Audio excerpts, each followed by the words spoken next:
días, hermanos.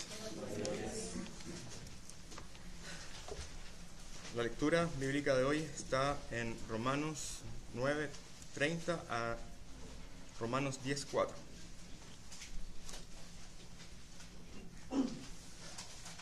Así dice la palabra del Señor. ¿Qué diremos entonces? Que los gentiles que no iban tras la justicia alcanzaron justicia, es decir, la justicia que es por fe, pero Israel, que iba tras una ley de justicia, no alcanzó esa ley. ¿Por qué? Porque no iban tras ella por fe, sino por obras. Tropezaron en la piedra de tropiezo, tal como está escrito: He aquí, pongo en Sión una piedra de tropiezo y roca de escándalo, y el que crea en él no será avergonzado. Hermanos, el deseo de mi corazón y mi oración a Dios por ellos es para su salvación, porque yo testifico a su favor de que tienen celo de Dios, pero no conforme a un pleno conocimiento.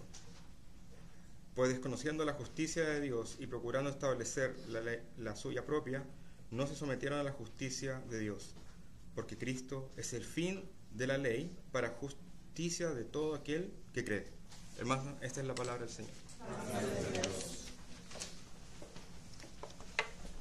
Oramos. Nuestro Dios, gracias por tu santa palabra. El fe viene por oír y oír por la palabra de Cristo. Pedimos, oh Señor, por un fe firme sobre la roca, quien es Cristo. Te damos gracias, oh Señor, que Él es la piedra angular, la roca de salvación y la meta de la ley y de todas nuestras vidas. Pedimos, oh Señor, como tu pueblo, que seríamos bien edificados sobre la roca de Cristo y su palabra. Y te pido, Señor, si hay alguien escuchando tu palabra esta mañana, quien está confiando en sus obras, en su religiosidad y no solamente en Cristo, que ellos hoy serían salvos de su autojusticia, salvados solo por fe en Cristo. Es en su nombre y para su gloria que oramos. Amén. Pueden sentarse. Y si no están allí, por favor, buscan en sus Biblias Romanos capítulo 9. Quiero comenzar dando gracias a mi hija Piper. Siempre queremos que nuestros hijos puedan pasarnos en todo lo bueno. Y gracias al Señor por este maravilloso dibujante que tengo. Estudiando este pasaje hoy, vamos a ver dos metáforas por Cristo. Que Cristo es la roca, esta es una roca, por los que están preguntando, una piedra, y este es el fin o la meta de la carrera. Cristo es los dos. Y la pregunta en nuestro pasaje es: ¿y qué de Israel? ¿Qué pasó con Israel? Dios ha sido infiel a Israel porque la mayoría de ellos no son creyentes en Cristo. Y la razón es porque han tropezado sobre la roca de Cristo y no han llegado a la meta, quien es Cristo. Entonces voy a tratar de ilustrarlo. Por favor, perdóname por un poco complicado la ilustración. Imagínense que están mirando un maratón en los Olímpicos y aquí vean, normalmente son los de Kenia o un país así, pero imaginamos que el grupo enfrente son los israelitas, la nación de Israel, y miles enfrente de otros. Están mirando, este es aburrido, porque mirar eso es tan claro quién va a ganar. Son miles enfrente de las otras naciones. Entonces apegas el televisor y después luego ves por ESPN que una sorprendente final en el maratón.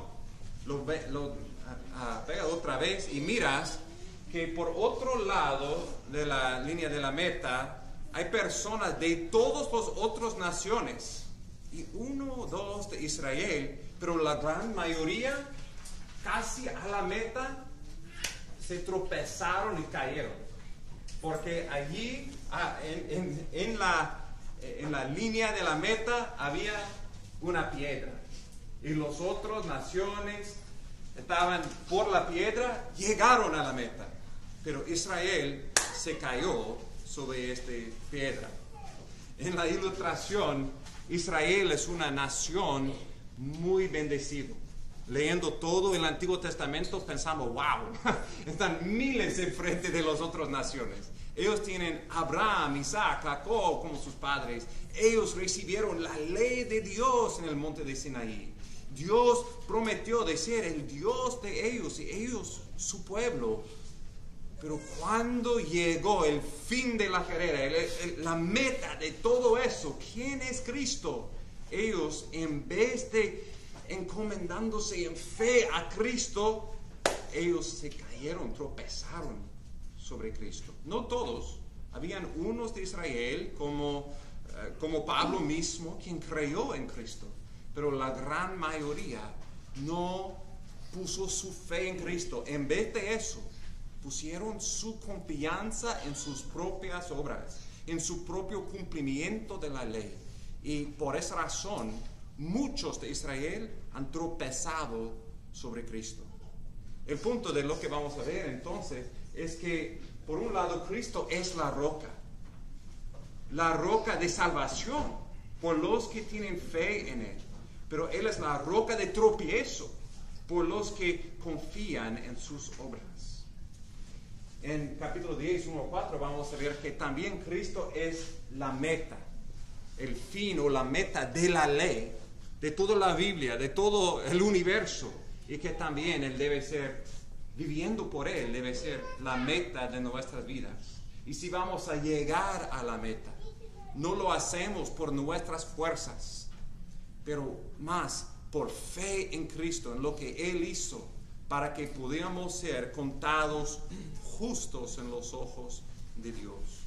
Este debe producir en nosotros un celo por Dios, un celo con conocimiento de lo que Jesús ha hecho por nosotros. En el contexto, Romanos 9-11, otra vez la gran pregunta es, ¿y qué de Israel? Porque la gran mayoría de los creyentes en Cristo, la iglesia, el pueblo de Dios, eran gentiles. Recuerda que en Génesis Dios escogió a Abraham y de él vino Abraham, Isaac, Jacob. Dios cambió el nombre de Jacob a Israel y de ellos vinieron el pueblo de Israel, las israelitas, los judíos.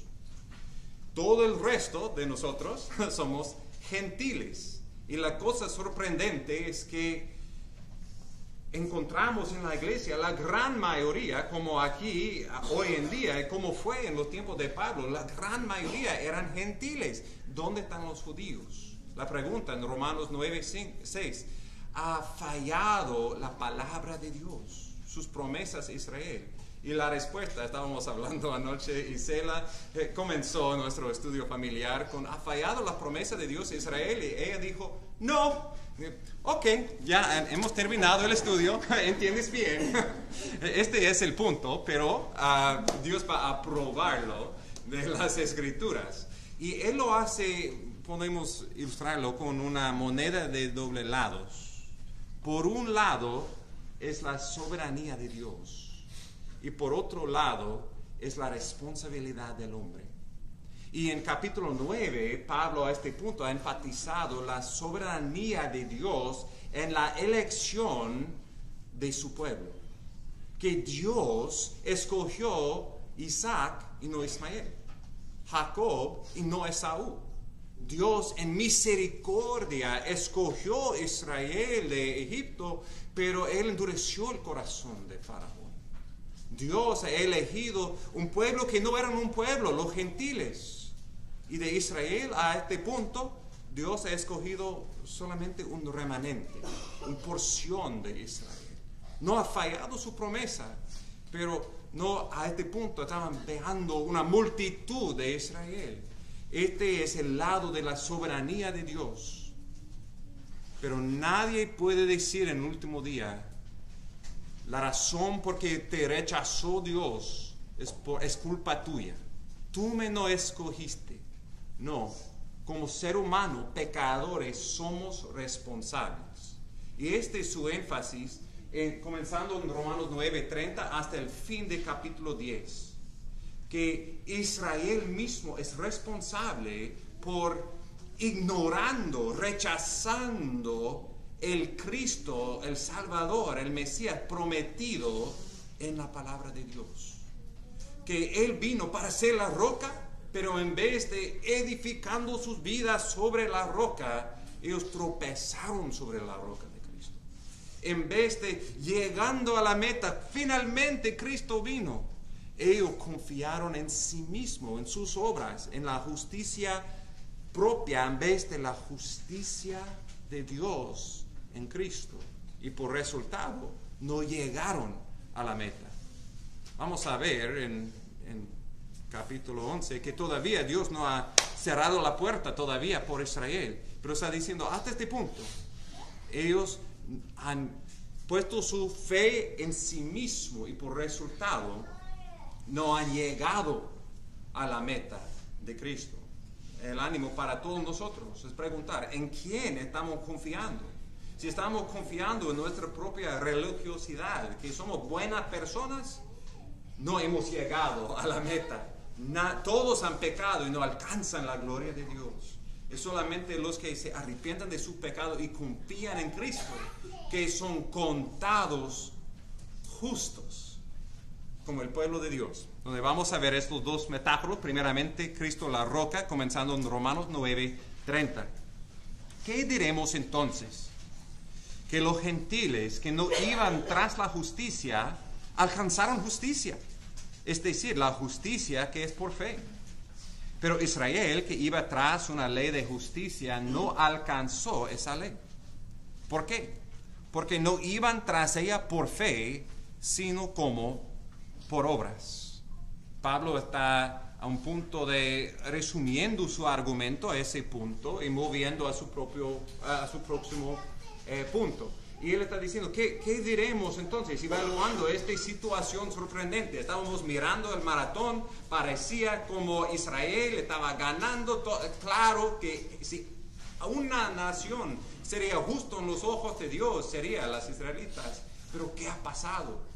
Que estos gentiles que no estaban buscando por Dios, recuerda Romanos 3, 11 y 12, no hay ningún justo. No hay nadie que busca por Dios, especialmente para nosotros, las naciones de Romanos 1, que hemos intercambiado el creador por la creación. Hemos negado la verdad por la mentira. Pero Dios, en su gracia, nos ha perdonado de nuestro pecado. Dios nos ha contado justos en sus ojos. ¿Y cómo? Versículo 30.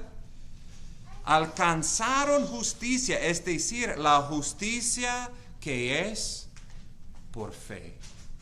Otra vez, uno de estos temas centrales a Romanos. Si no aprendemos nada más de Romanos, especialmente que tenemos muy claro en nuestras mentes que siendo justo en los ojos de Dios es por fe.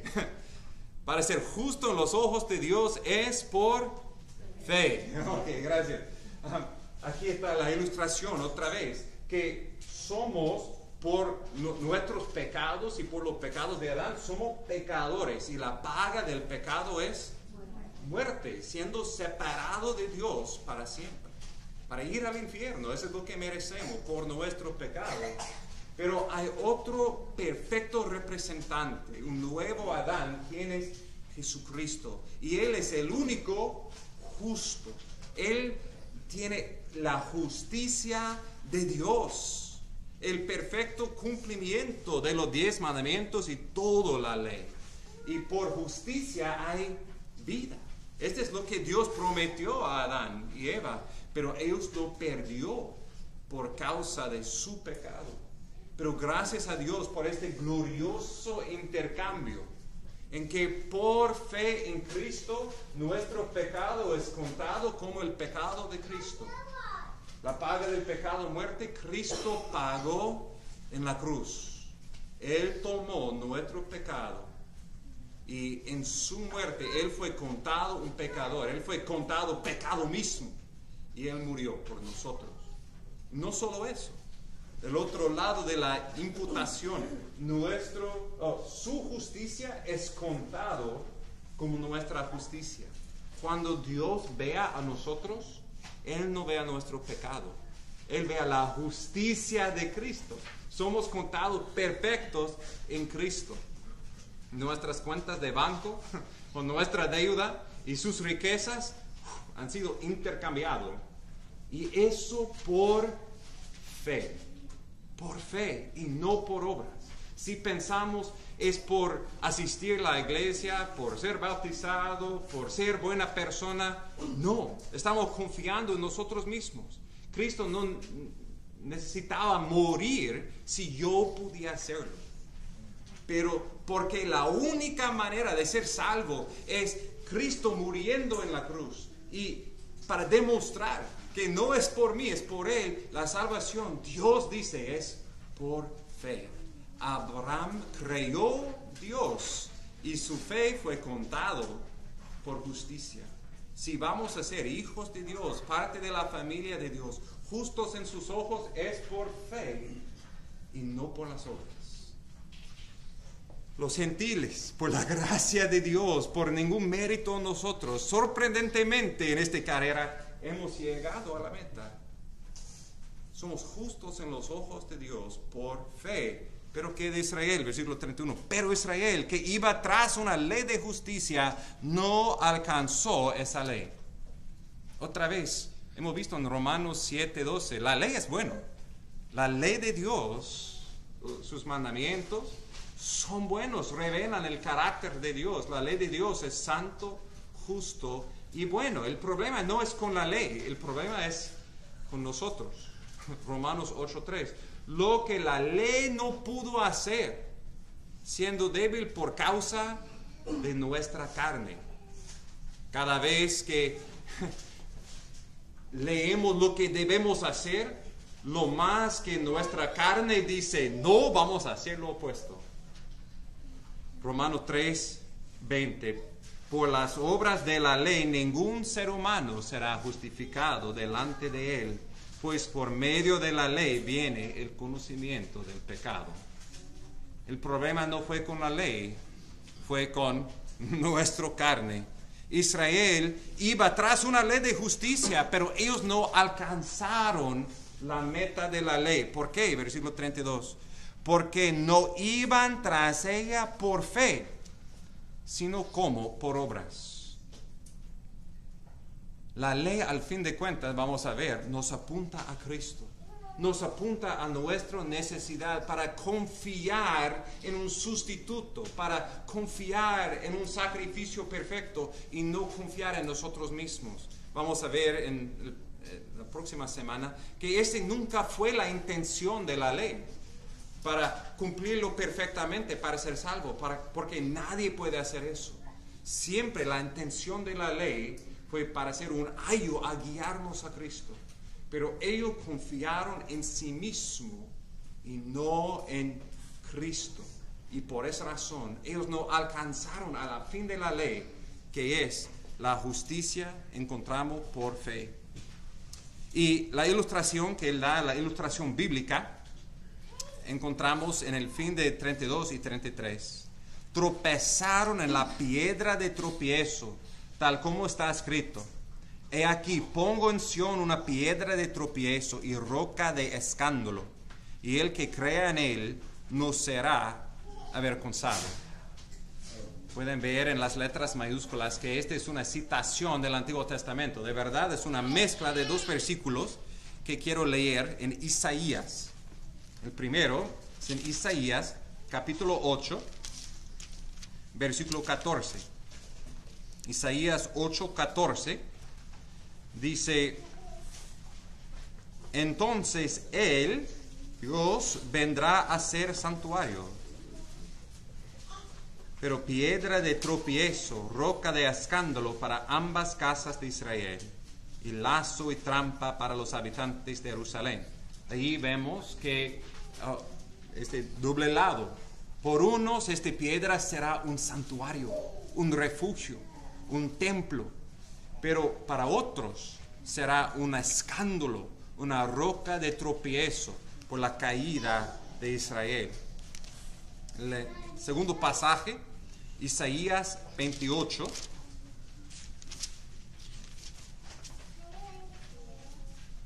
16. Isaías 28, 16. Por tanto, así dice Jehová Dios: He aquí pongo por fundamento en Sión una piedra probada, angular, preciosa, fundamental, bien colocada. El que cree en ella no será perturbado, o puesto avergonzado. Regresando a Romanos 9, entonces, Pablo, inspirado por el Espíritu, está combinando estos dos pasajes. Y en su contexto, Israel fue preparándose para juicio por causa de su pecado, para exilio. Pero Dios estaba con estas promesas, preparándoles por la obra de restauración que Dios iba a hacer después de su juicio. Que aunque el templo iba a ser destruido, Dios iba a hacer su santuario. Dios mismo iba a poner la piedra angular de un nuevo templo. Y para algunos, esta piedra angular, este santuario, sería un refugio de salvación. No serían avergonzados, serían perdonados y salvados por esta roca. Pero por otros, esta roca, esta piedra, sería una piedra de tropiezo, por no confiar en esta roca. Y Pablo está diciendo, como Cristo dijo en los evangelios, como Pedro dijo en el pasaje que leímos en 1 de Pedro 2, que esta es una ilustración de Cristo mismo. Que para algunos, Cristo es una piedra de tropiezo. Que por confiar en sus propias buenas obras, Cristo es ofensivo. Si están compartiendo el Evangelio con una persona quien cree en la existencia de Dios, ¿recuerdan los 4 puntos que hemos estudiado en el pasado? Dios, pecado, Cristo, fe y arrepentimiento. Ajá. Dios existe, es el creador de todo. Sí, sí y amén. Que somos pecadores y merecemos la ira de Dios. Oh, sí, sí, todos han pecado, he pecado, tú has pecado, sí. Y la única manera de ser salvo es Cristo, el único perfecto. Aquí está la roca de tropiezo. Porque si es solamente por Cristo, significa que todas las religiones que no confían en Cristo son falsos. Significa que todos los que... Y yo sé que muchos vienen de pasado católico.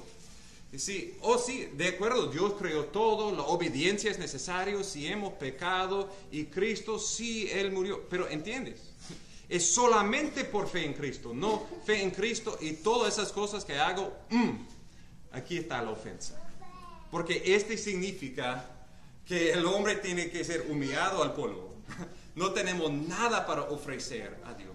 Es solo por gracia. Es ofensivo a nuestra carne. Y requiere el milagro de Dios para humillarnos en fe, para no ver a nosotros por nada y poner toda nuestra confianza en Cristo. Él es la roca de tropiezo, tristemente, para muchos. Pero para nosotros, que hemos confiado en Cristo, Él es la piedra angular, la piedra preciosa. Él es el fundamento del pueblo de Dios, un templo edificado por piedras vivas. 1 de Pedro 2. No soy un experto en eso, pero he tenido experiencia poniendo cerámico. El pedazo más importante haciendo eso es el primer pedazo de cerámico. Porque basado en eso, todas las otras líneas van a ser formadas. Y en nuestra primera casa, tratando de aprender de hacer esas cosas, yo y moviendo rápidamente, yo lo puse un poquito en error. Y cuando llegó al fin de la línea, cortando, ya fue horrendo, artístico, podrían decir, pero horrendo, porque tiene que, primer pedazo, primer piedra, tiene que ser perfecto. Cristo es la piedra angular. Él es el primero del fundamento de su iglesia. Y debemos basar nuestra vida totalmente en Cristo, no en nosotros. No somos perfectos. Él es el perfecto piedra angular. Y una pregunta para nosotros, primeramente, si estamos confiando en Él solamente para nuestra salvación. Y segundo, cuando pensamos en nuestro carácter, en nuestra manera de hablar, en nuestros deseos, en cómo estamos organizando nuestros horarios, estamos haciéndolo basado en Cristo.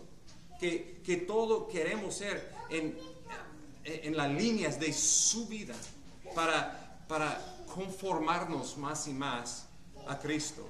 Él es la roca de nuestra salvación y Él es más que eso, pero Él es el ejemplo para nosotros de seguir como el primero de un gran templo que Dios está edificando, hecho de personas, hecho de piedras vivas, conforme a Cristo, la piedra angular. Este es el primer metáforo. Tristemente tropezaron sobre Cristo. Debemos ser fundados sobre Cristo. La segunda ilustración es que Cristo es la meta o el fin de la ley. Capítulo 10, versículo 1. Hermanos, el deseo de mi corazón y mi oración a Dios por ellos es para su salvación. Otra vez, Pablo interrumpe su argumento para revelar su corazón. Este no es simplemente un argumento intelectual. Este es un profundo dolor que él tiene en su corazón por sus hermanos de sangre. Él está haciendo un contraste aquí. Él está diciendo a la iglesia de Roma, la mayoría que son gentiles, diciendo: hermanos, este es el dolor que tengo por mis hermanos de sangre. Nuestra verdadera familia, entonces, son los creyentes en Cristo, ya más cerca de nuestra familia de sangre. Él está diciendo: hermanos, entiende, este es mi corazón, un profundo dolor en mi corazón por ellos. Recuerda el principio del capítulo 9, en versículo 3, 2 y 3, que dice que él tiene este gran, profundo dolor en su corazón, que él, si él pudo, él sería anatema, él sería maldito de Dios, cortado de Cristo, si fue posible. Él iría al infierno si él pudiera salvar a ellos. Este es imposible, pero también este es una maravillosa demostración del amor de Cristo en Pablo. Recuerda que si leemos Hechos 13 a 21, después de la conversión de Pablo, antes siendo un perseguidor de la iglesia y ahora siendo el gran apóstol a los gentiles, todavía en cada ciudad él comenzó en las sinagogas con los judíos y en cada ciudad él fue perseguido. Podemos entender por qué. Este fue uno de los fariseos en línea de ser uno de los mayores, los más famosos, un perseguidor de la iglesia, pero él ha convertido de siendo un cristiano. Ellos querían silenciar a Pablo. Por esa razón, él fue azotado 39 veces, muchas veces. Él fue bajado de paredes en una canastre. Él estaba siempre corriendo de ciudad por su vida, proclamando el evangelio todavía a un pueblo que vez tras vez rechazó el mensaje y trataron de perseguir el mensajero. Y con toda esta persecución, nota el ejemplo de Pablo. Él oró por sus enemigos. En su corazón él deseó la salvación de sus enemigos. Ese es un corazón conforme al corazón de Cristo, quien oró por los que estaban crucificándole. Perdónales, no saben lo que hacen. Ese es el corazón que fue en Esteban, en siendo el primer mártir de la fe, quien estaba orando lo mismo, perdón por los que estaban matándole. Tenemos ese corazón de perdón, este corazón de amor, entendiendo que si no fue por la gracia de Dios, seremos exactamente lo mismo, y deseando que Dios salva a estas personas. Nota, él sabía que él no podía literalmente morir para salvarles. ¿Qué hizo entonces? Versículo 1 otra vez. Mi oración a Dios por ellos es para su salvación. Primeramente, es muy claro en eso, que Israel, si no creen en Cristo, no son salvos. No hay dos caminos a salvación. Uno por creer en Cristo, otro por ser descendiente de Abraham, como unos enseñan hoy. Que otro plan de salvación para los judíos. No, hay un plan de salvación, hay un pueblo de Dios y este es por fe en Cristo. Y vemos cómo ellos, este dolor en su corazón resultó en cayendo de rodillas y orando, intercediendo por la nación de Israel. Muchas veces no oramos porque no creemos que Dios es suficientemente poderoso para cambiar corazones. Este fin de semana pasada, visitando a mi abuelo, tenía oportunidad también de pasar tiempo con mi hermanito, quien por los 28 años de su vida ha sido agnóstico, y maravillosamente él confesó fe en Dios. Y él explicó cómo Dios estaba obrando en su vida, demostrando la realidad de su existencia, y quedó ahí con boca abierta, pensando, wow, cada noche nosotros oramos por él, pero de verdad creyó que Dios iba a hacerlo. Por mi reacción cuando él me dijo que él creyó en Dios, puedo decir, no, de verdad. Yo sabía que fue lo que debía hacer, que Dios nunca es cansado de escuchar esta oración, pero Dios hace mucho más que podemos pedir o imaginar. No debemos dejar de orar por los perdidos, no dejar de orar con corazones que duelen de considerar su fin si no creen, pero al mismo tiempo poniendo nuestra confianza en un Dios infinitamente más poderoso que nosotros, lleno de misericordia, poderoso para salvar, esperando en su perfecto tiempo para salvar a nuestros familiares, salvar a nuestros vecinos y salvar muchos del mundo. Incluso debemos orar por Israel, debemos orar que ellos arrepientan y confían en Cristo, como Pablo oró. Versículo 2. Porque yo testifico a su favor de que tienen celo de Dios, pero no conforme a un pleno conocimiento. Ellos tenían parte de la ecuación, pero no la totalidad. Tenían celo, que es bueno, celo por Dios, pero celo sin conocimiento. ¿Qué es este celo?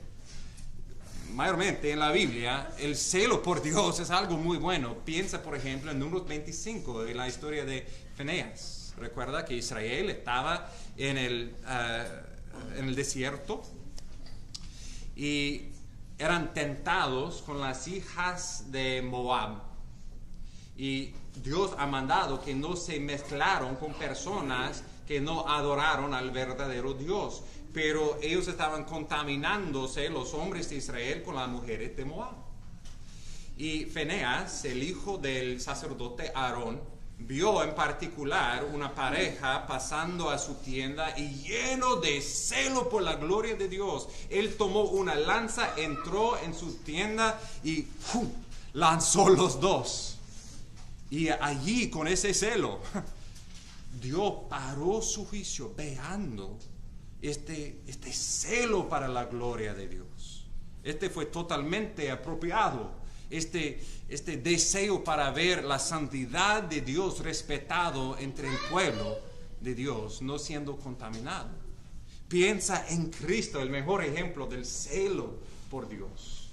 En Juan 2, cuando Él tiró las mesas en el templo de personas, interrumpiendo la oración al Señor, haciéndolo una casa de ladrones, y Él dijo que celo por su casa, por la casa de su padre, lo consumió.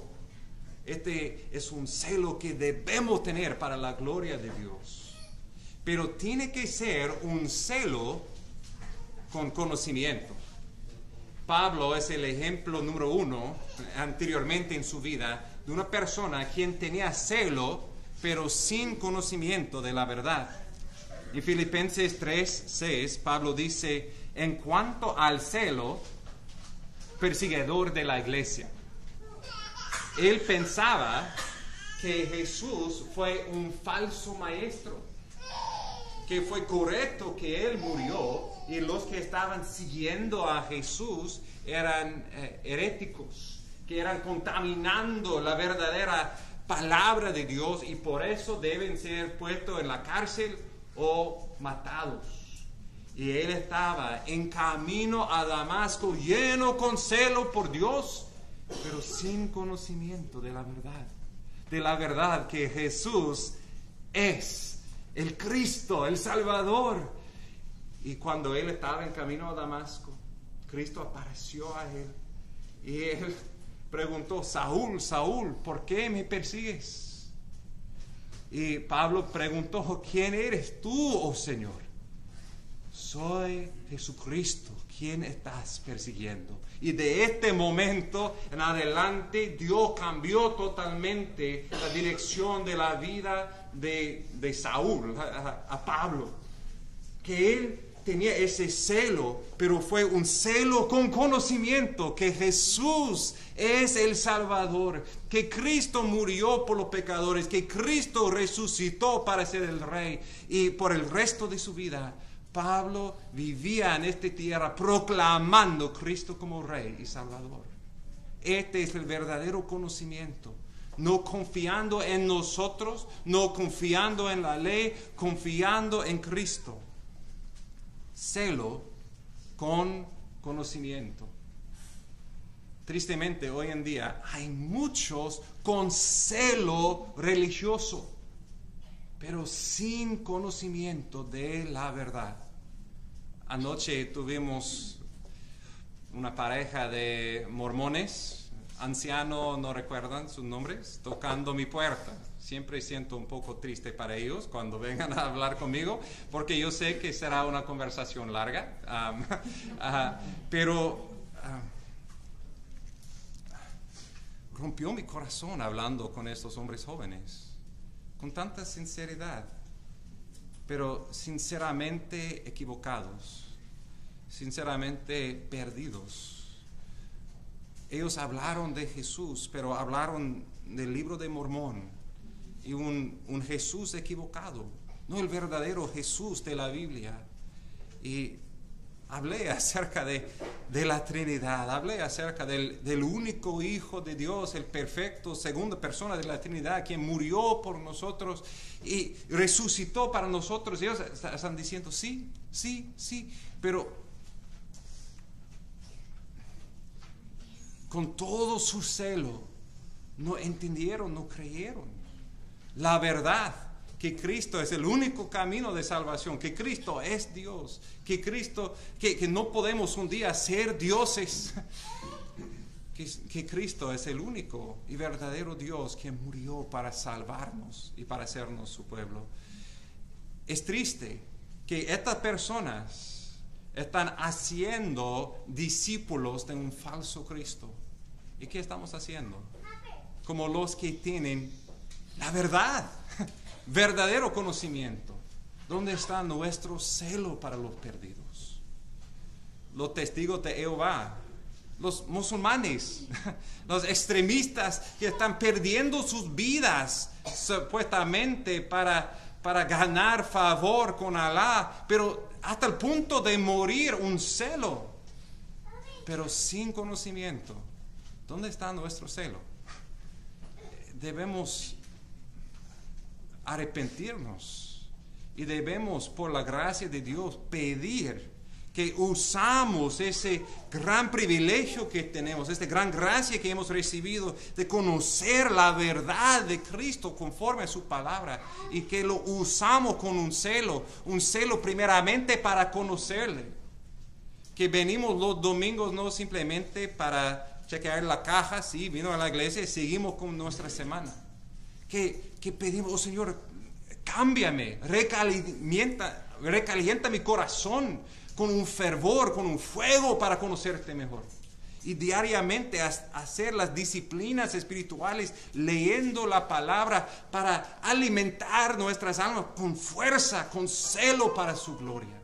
Que estamos orando, oh Dios, revela más de tu gloria a mí en las Escrituras, para ver tan perfecto que eres, para que no puedo cerrar mi boca, para que tengo que hablar de ti a mis familiares, a mis vecinos, a mis compañeros de trabajo, con un celo por santidad, que cuando somos tentados, nuestra primera reacción es odiarlo, de correr en otra dirección, porque hay un celo para la santidad y la gloria de Dios.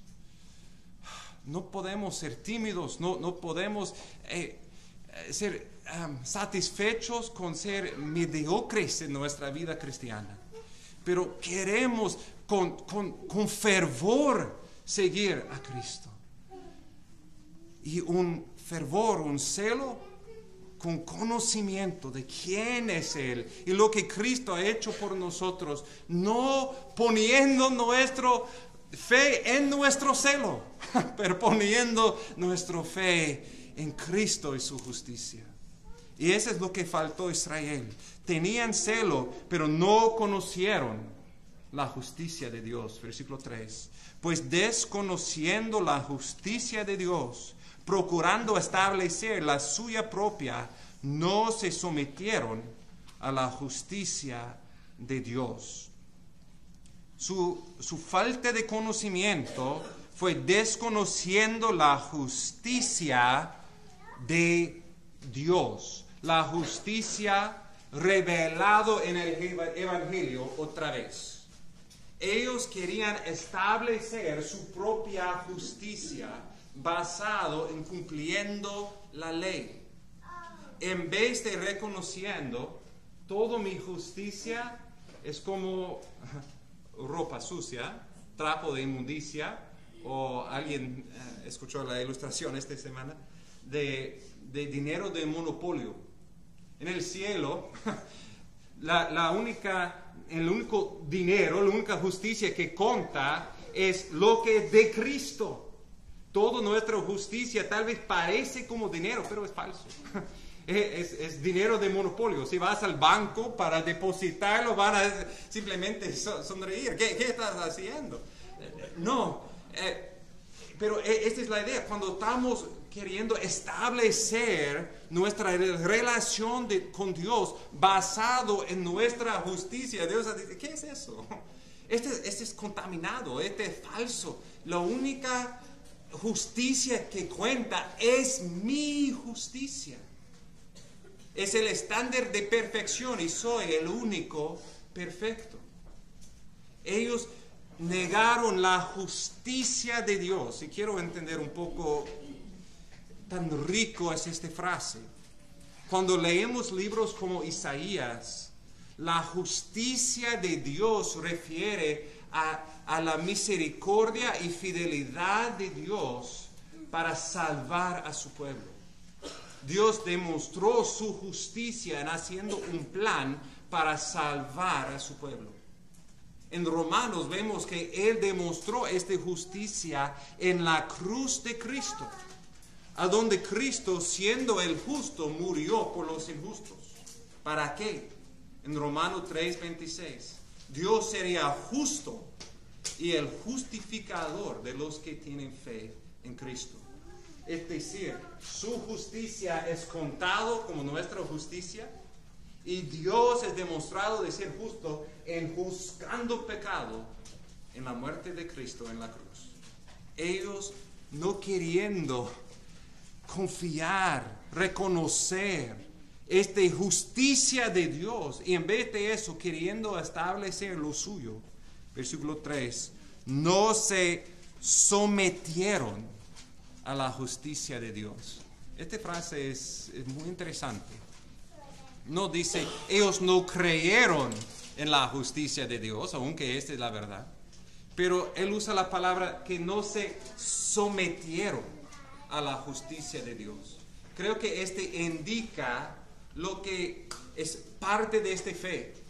Es un fe de sumisión a Dios y a su plan. Es un fe humilde. Es un fe que dice, yo no puedo, solamente Dios puede salvarme. Yo no soy bueno, no soy suficiente, Dios es todo. Y solamente en Cristo puedo ser salvado. Y sometiéndonos a esta justicia de Dios.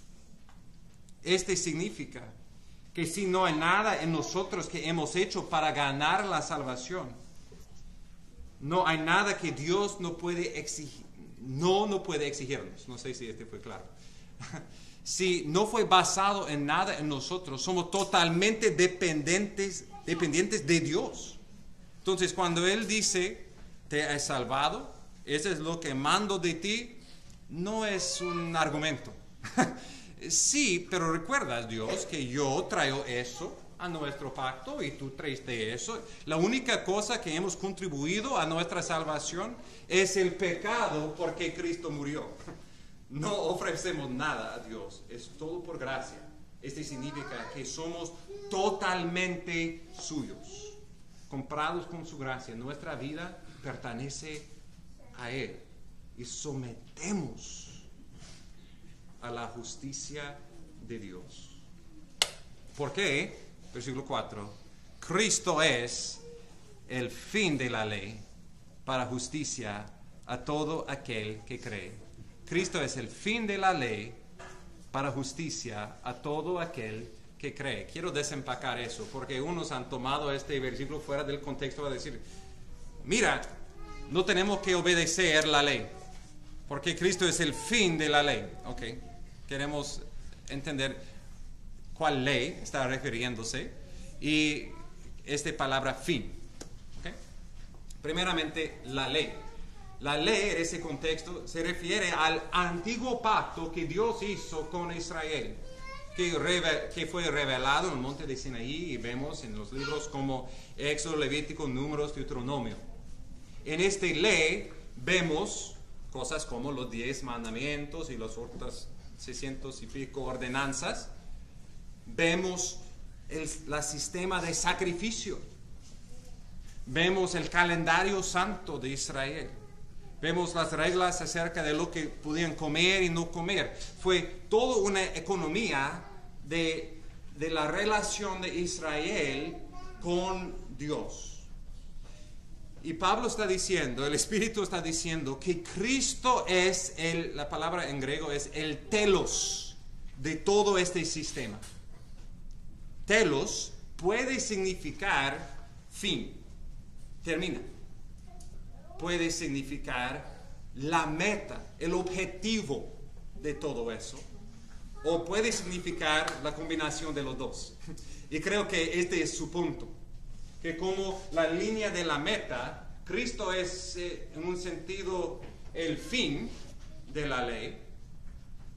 Y Él es la meta a que todo el Antiguo Testamento, especialmente la porción de la ley, estaba enfocando en Cristo. Leemos Hebreos.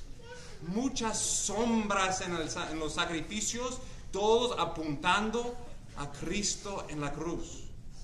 No traemos nuestros machos cabrios y nuestros corderos aquí al edificio de la iglesia para sacrificarlo, porque el único perfecto sacrificio fue hecho en la cruz de Cristo. Él es el fin y la meta de todo este sistema de sacrificio. Llegó a su culmo, a su culminación con Cristo en la cruz.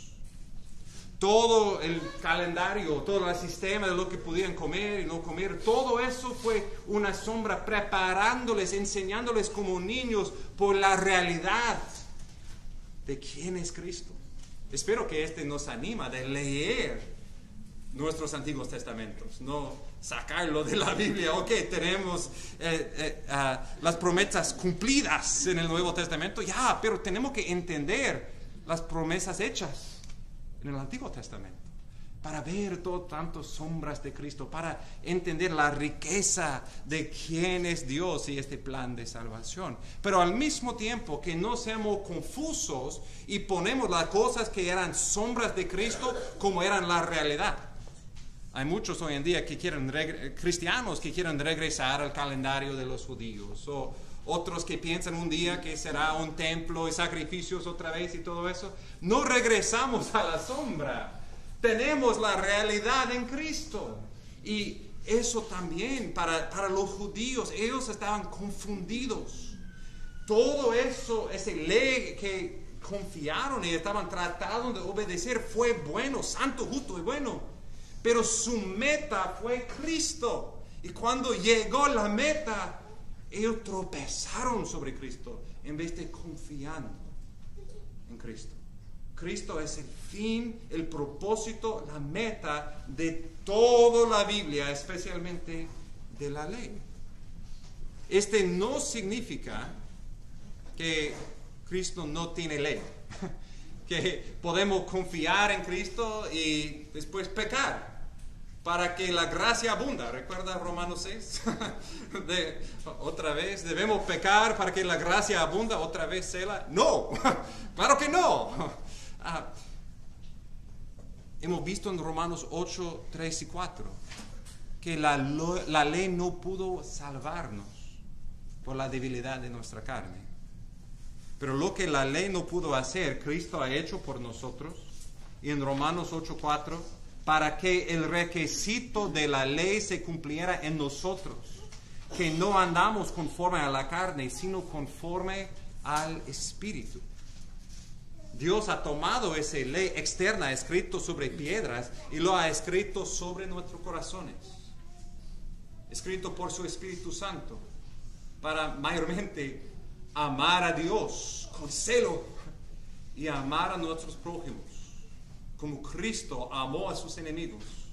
Sí hay ley para nosotros, la ley de Cristo, escrito por el Espíritu Santo sobre nuestros corazones. Debemos leer la ley y ver las sombras de Cristo. Debemos ver la justicia y santidad de Dios en la ley y con celo decir, no por mi fuerza, por la gracia de Dios, en el poder del Espíritu, quiero obedecer a Dios. Y no para merecer la salvación y ir al cielo, no, porque Cristo murió por mí, porque todo mi pecado fue contado como fue de Cristo, y su justicia es mío. Y como un pecador perdonado, quiero cumplir la palabra de Dios, la ley de Dios, no en mi fuerza, en la fuerza de Cristo. Cristo es la meta de la ley y debe ser la meta de nuestras vidas. Glorificar a Cristo, seguir a Cristo, reflejar a Cristo con celo para su gloria. Porque Él es la roca de salvación, en que está basado firmemente en nuestra vida. Con las olas de prueba que vengan, somos firmes porque tenemos Cristo bajo nuestros pies, como nuestra fundación firme, como la piedra angular. Y debemos estar siempre evaluando nuestras vidas si, comenzando bien con la piedra angular, estamos como mi piso equivocado, perdiendo la línea. No, por la gracia de Dios, no por legalismo. El legalismo es confiar que por hacer eso, Dios me perdona, soy mejor que otra persona. Tengo justicia en los ojos de Dios. Este es legalismo.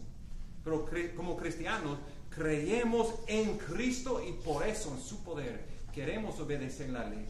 No para ser justos en los ojos de Dios, mas en gratitud. Porque somos justos en los ojos de Dios. Si estás aquí y todavía estás confiando en ti mismo para ser buena persona, arrepiente de eso, humíllase. Todos nosotros somos pecadores y merecemos la ira de Dios. La única manera en que puedes ser perdonado de tu pecado es confiar en Jesús como tu Salvador y Señor. Sométete a Cristo como tu Salvador y Señor. Y Él promete que su justicia será contada como tuyo. será perdonado, perfecto en los ojos de Dios. Él te recibirá como parte de su pueblo. Llegarás a la línea de la meta en esta carrera. Y con eso, con nueva vida en Cristo, puedes vivir con Cristo como todo en tu vida, como tu roca de salvación. Oramos. Nuestro Dios, gracias por Cristo. Gracias que Él es nuestra roca. Gracias que Él es la meta. Oh Señor, ayúdanos por tu gracia de vivir por Cristo con celo. De vivir por Cristo como la meta de vivir, como la roca de nuestra vida.